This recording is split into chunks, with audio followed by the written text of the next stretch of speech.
Alabama STEM Explorers is made possible by the generous support of the Hudson Alpha Institute for Biotechnology, Southern Research, solving the world's hardest problems, the Hawley Family Foundation, Alabama Works, Alabama STEM Council, Alabama Mathematics, Science, Technology, and Engineering Coalition, Alabama Math, Science, and Technology Initiative. Today's school field trip at the Birmingham Zoo was really fun. But I have a lot more questions, especially about the animals, like the giraffe and the snake. I think I know someone who could help us out. Come on.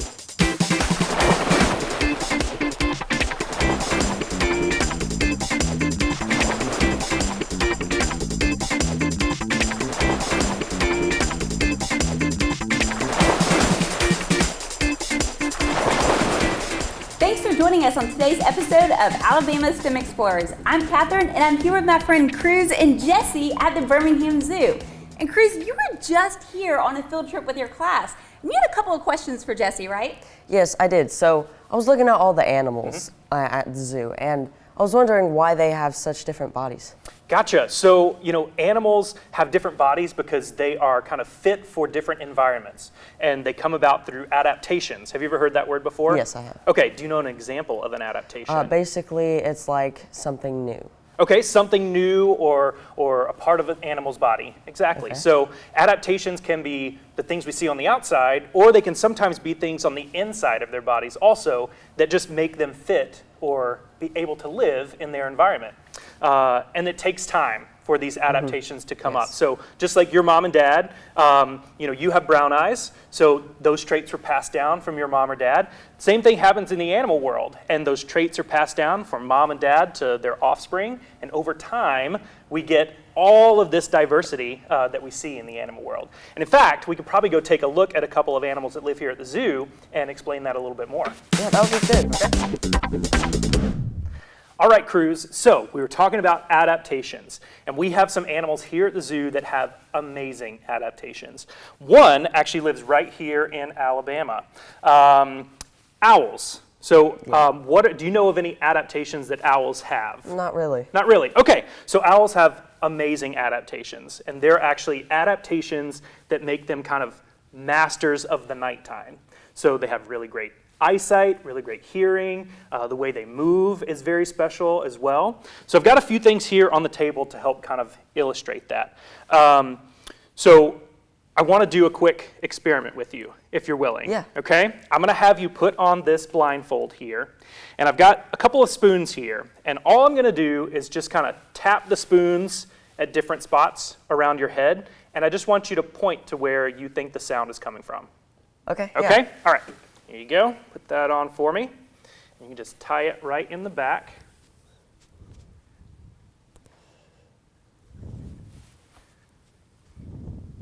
Perfect. Okay. Can you see anything? I can't. How many fingers am I holding up? None. Okay, great. Okay, so I'm going to tap these spoons, and basically I just want you to point to where you think the sound is coming from. Okay? Okay. I'm going to step kind of behind you a little bit.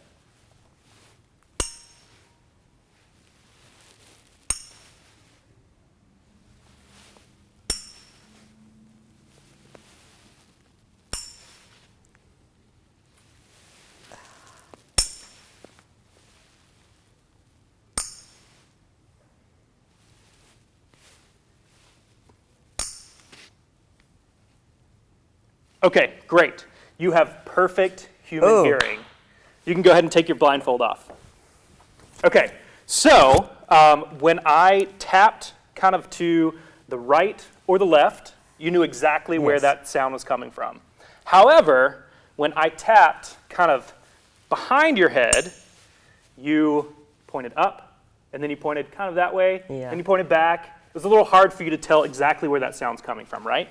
So that's because our ears are roughly at the same point on the sides of our head.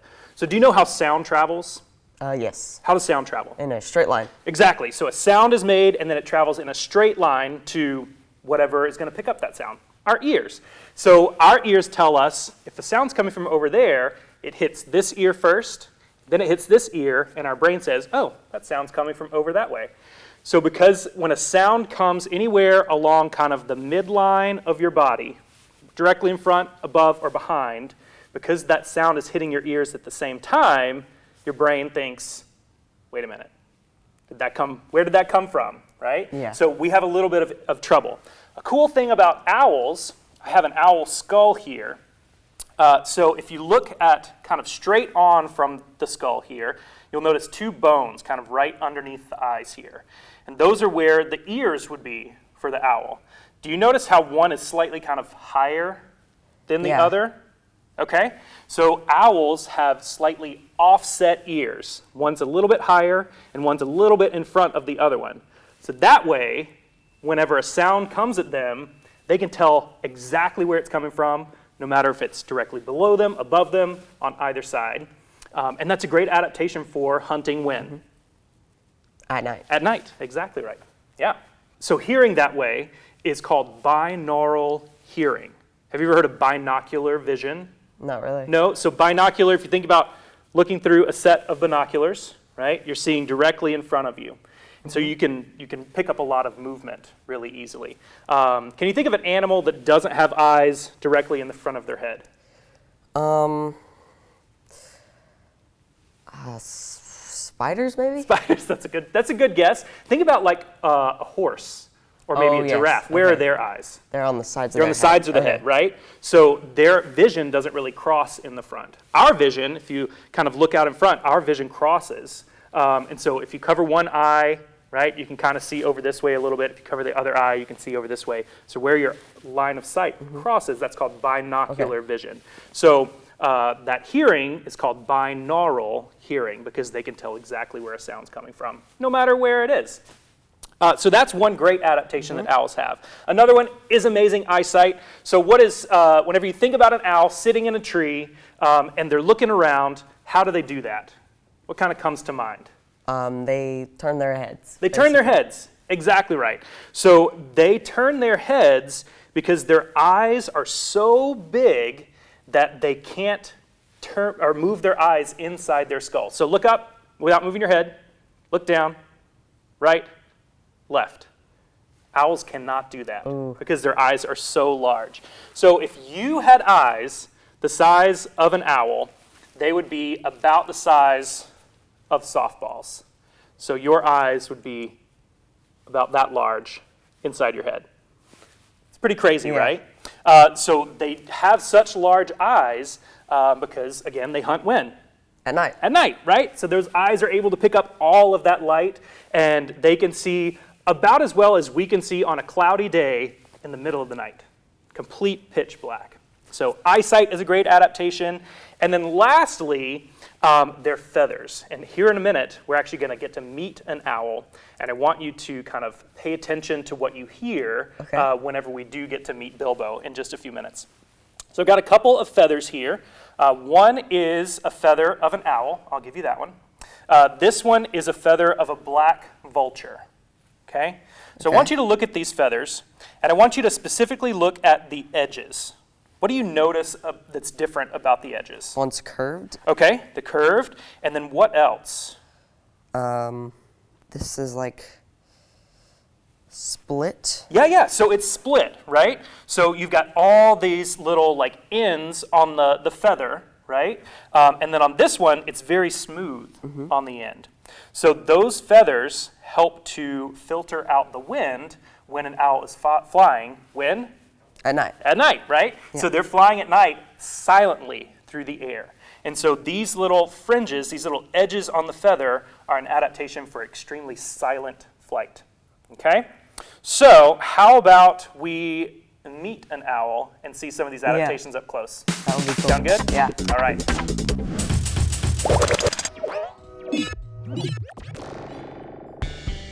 I came to the Birmingham Zoo just over 3 years ago. I had been working at Disney's Animal Kingdom down in Florida, which was an amazing experience to be able to be part of that incredible facility down there. So I was overseeing the animals in film and TV, which was super fun, super exciting, lots of fun travel and behind-the-scenes visits in studios, and I was also overseeing education and science. And what I found was that I really missed an operational kind of hands-on role. I wanted to be actually, helping to run an institution. And then when the opportunity came up, it's like, hey, I'm going to go for it, and I was very fortunate to get the position. I think that STEM topics have applicability across almost everything that we do in the zoo. We are engaged in scientific research with our animals all the time. I think that one of the ones that I think is the kind of the coolest that people don't really think about is we design habitats for all of our animals, right? And that requires architecture, it requires mathematics, it requires this kind of a background that I think people think, oh, I don't have to worry about math if I'm doing this, but these technical skills are incredibly important for how we care for our animals every day, how we prepare their habitats for them. And technology, I don't think we can name a field where technology is not super relevant and super critical to all the work that we're doing. I think that people have not historically looked at zoos as a place to go to work. They look at it as a place to go to play. But the zoo is a medium-sized business. It has every department you can think of. If you're interested in communications, we have a marketing team, and we need to get our message out to people. If you're interested in veterinary medicine, of course, that's one I think that people think about all the time. Animal training, animal enrichment, nutrition, that's a whole other discipline that we have to have a particular skill in. Anything that you can think of has applicability to the zoo environment. And the thing that I would also say to anybody who might be considering it, it's an unusually fun place to work. And I'm not just saying that, but it's, I sit at my desk most of the day. My job is a desk job, but anytime I want to, I can get up and go see elephants. I can get up and go see orangutans. And that, you're not getting that in any other kind of a business. You get to be outside, you get to interact with guests. I really think it's a world that has everything.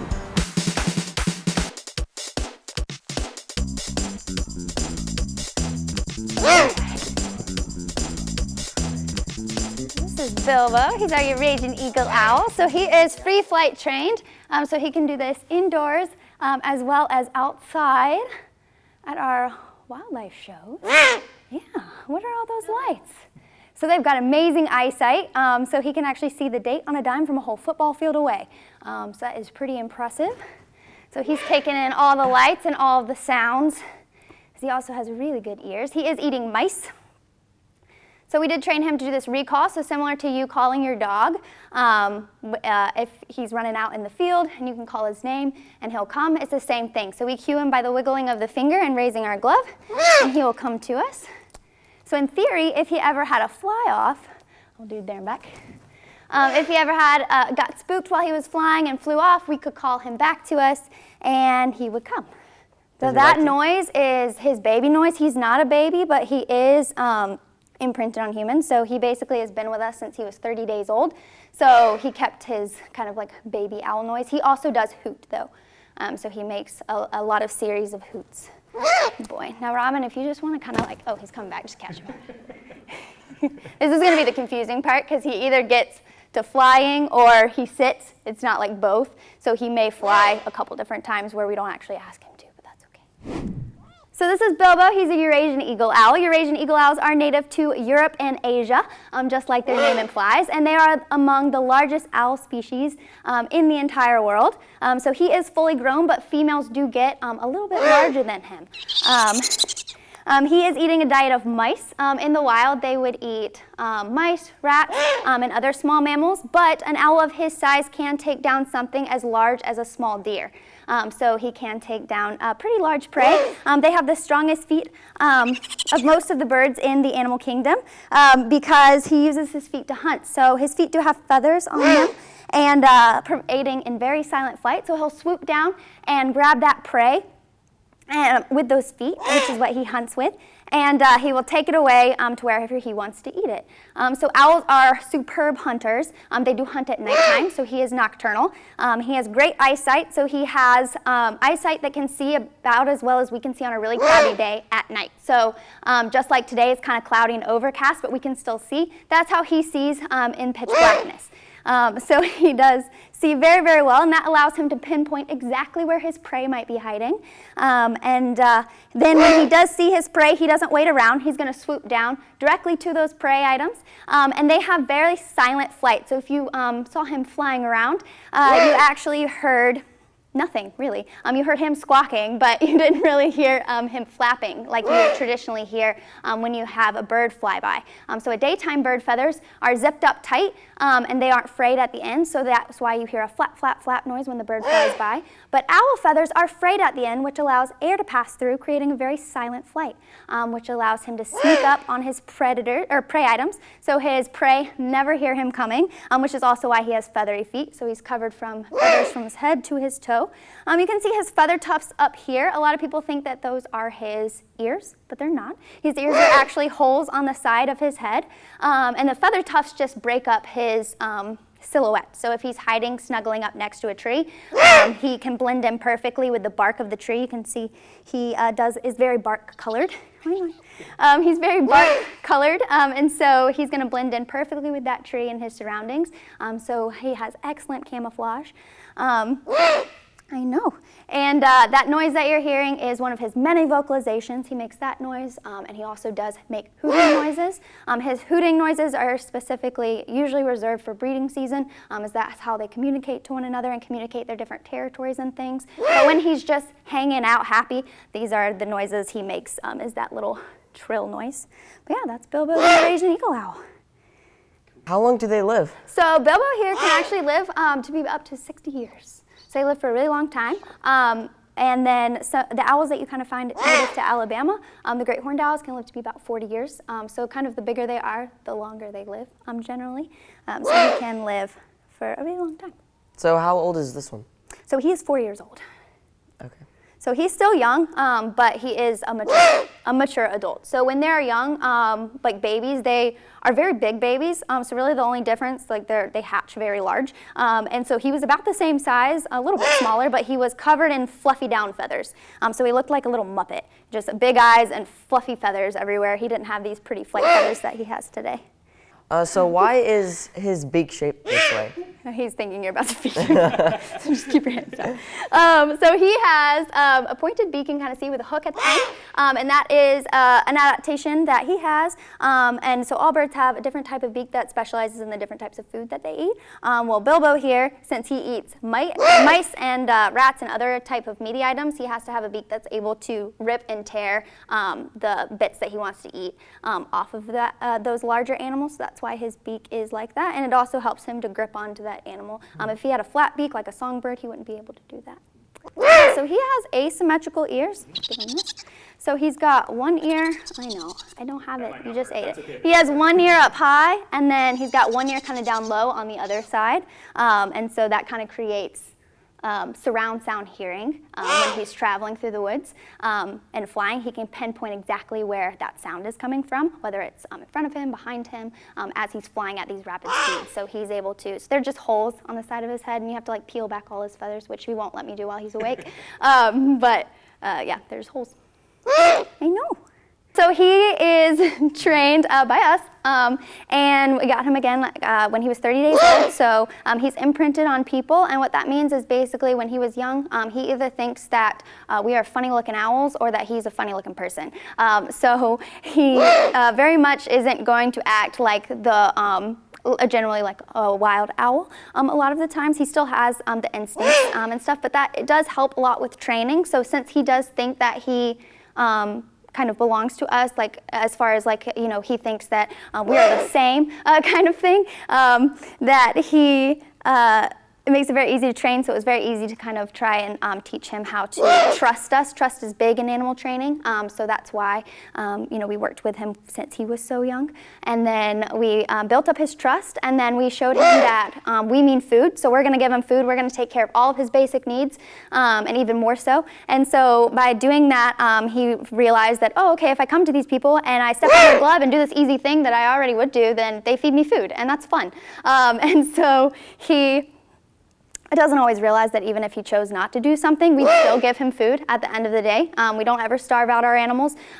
So if he chose not to participate today, then I'd be like, sorry, I know this is terrible timing, but I'll have to do a parody version of it or something, where maybe we don't fly as many times or something like that. But thankfully, he's very eager to work. He enjoys doing it. It's his job. So it's one of those things that he's very eager to come out here and train. And it took a lot of practice. So we've been practicing in this room for the past couple days. I'm just getting him ready. The camera equipment, obviously, is something that we didn't have to practice with, but you saw he had no reservations with it. The only confusion he has, which I knew he would have it, would be transitioning from flying to sitting on the glove, because owls are not, they're very instinctual based animals. They're not very smart. They're not the wise old owl, because their eyes are so big that their brain is actually very small. And so they can't theoretically think through problems like a lot of animals do. They're based on instinct.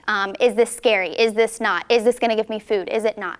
So it's a very instinctual based training. And so for him, he was in flying mode. He's like, okay, I fly. And then he's like, wait, now you want me to sit? I'm confused. But he came down and he's been great, actually. So it's one of those things that is a lot of his training, is just making sure that he feels comfortable in a situation, in a space, and knows that he's safe with us always, and that he's at the end of the day always going to get his food, and that he can also make the decision. If he doesn't feel safe, he doesn't have to come out and participate in anything. So, but thankfully, he rarely ever says no. It's one of those things he does enjoy coming out and showing off for people, and so that's a lot of our training.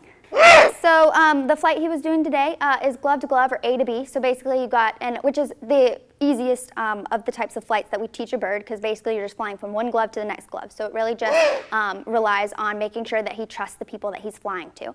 And then the kind of the next step of that, which he does do, is he will fly from places that aren't necessarily a glove, but like say there was a stump, and a keeper called him to the stump. And then he came to the stump and he would go to that. And then we've actually sent him to places where there's no person there, and he just knows that there may be a reward waiting, or he'll get a reward when he comes back. And so that's kind of like a send-off flight, where basically we'll send him to a certain area that's around the stage or in the area that he's working in. He'll fly to that area and then he'll come back to us. And he's not attached to anything other than a GPS tracker, which basically, if he were to feel scared, because it is an environment that we can't control, with wild birds and other native wildlife that can be scary. So if he ever feels that he needs to leave the area, because that's naturally what birds do, is if they feel scared or threatened, they're gonna leave. And so he'll leave, he'll go find a safe place to perch in, and then he'll wait for us to come and get him. And so that's kind of what we've trained him to do. And he does that very well. Right now we are doing some work around our wildlife stage and stuff, but hopefully in the future we'll be able to up and go those shows again. He's even flown from the balcony of the zoo before down into the Henley Park. So he does a lot of series of flights, but unfortunately we do struggle with native wildlife here, and our predators, the hawks. And so he's actually had some safe, thankfully, nothing bad happened, but we did have some hawks that were like, hey, this is my territory, not yours, so I'm gonna fly you away. So and Bilbo's like, okay, bye. So he left the area pretty quickly and then roosted in a little tree until we came and found him. But the GPS tracker just lets us know exactly where he is so that we can go and get him. And he just waits for us to come back and get him when he's safe. So owls, they have neck vertebrae that are very different than ours. So they actually have double the neck vertebrae that we have. So they have 14. And they can actually rotate their neck about 75% of the way around. So they can't rotate it all the way around, because then their head would pop off. But he could rotate it to where he's looking at me while still facing that way. And so like he's kind of showing off a little bit here, and that allows him to just be able to take in all of his surroundings. So his eyes are so big they can't move around in their sockets, so he can't like get a visual view like we can, which is great because that means he can't roll his eyes at us. So they have to rely on those necks to be able to kind of rotate and turn to be able to see exactly what is behind him without having to actually turn his body all the way around.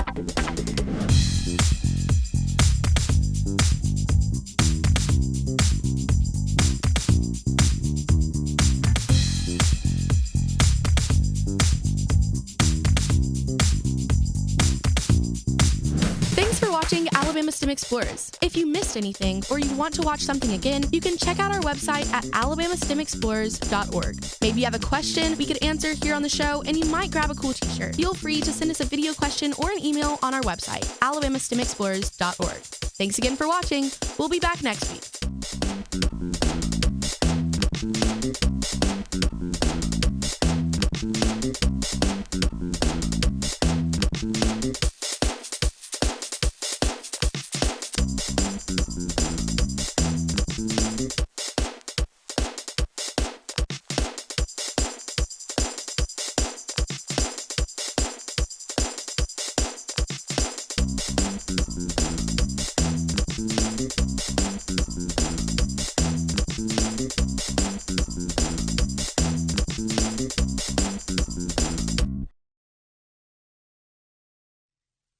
Alabama STEM Explorers is made possible by the generous support of the Hudson Alpha Institute for Biotechnology, translating the power of genomics into real-world results. Southern Research, solving the world's hardest problems. The Hawley Family Foundation, established to honor the legacy of Brigadier General Everett Hawley and his parents, Evelyn and Fred Hawley, champions of servant leadership. Alabama Works, a network of interconnected providers connecting business and industry needs to a highly skilled and trained workforce. Alabama STEM Council, dedicated to improving STEM education, career awareness, and workforce development across Alabama. Alabama Mathematics, Science, Technology, and Engineering Coalition for Education, advocating for exceptional STEM education in Alabama. Alabama Math, Science, and Technology Initiative, the Alabama Department of Education's initiative to improve math and science teaching statewide.